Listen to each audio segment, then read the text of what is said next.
ചില ജന്മങ്ങളുണ്ട്. പൂമൊട്ട് പോലെ വിരിഞ്ഞു വരുന്നു, അഴകു ചൊരിയുന്നു, മണം വീശി തുടങ്ങുന്നു, പെട്ടെന്ന് സ്വയം പിച്ചിയെറിയുന്നു. കാരണം എന്തെന്ന് ആർക്കും അറിയില്ല, ആർക്കും അത് ഗണിച്ചെടുക്കാനും ആവില്ല. നന്ദിത എന്ന പെൺകുട്ടിയും അങ്ങനെ ഓടിച്ചെന്ന് മരണത്തിന്റെ കൈപിടിച്ചവളാണ്.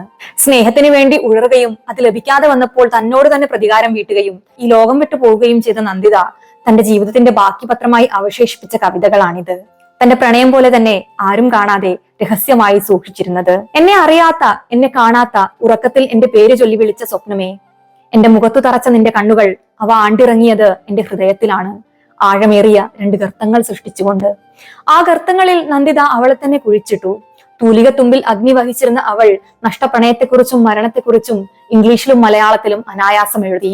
നിന്റെ സ്വപ്നങ്ങളുടെ വർണ്ണശബളിമയിൽ എന്റെ നിദ്ര നരയ്ക്കുന്നതും, നിന്റെ പുഞ്ചിരിയിൽ എന്റെ കണ്ണീർ ഉറയുന്നതും, നിന്റെ നിസ്സഹായതയിൽ ഞാൻ തളരുന്നതും എന്റെ അറിവോടുകൂടി തന്നെ ആയിരുന്നു. എനിക്ക് രക്ഷപ്പെടണമെന്നുണ്ടായിരുന്നു,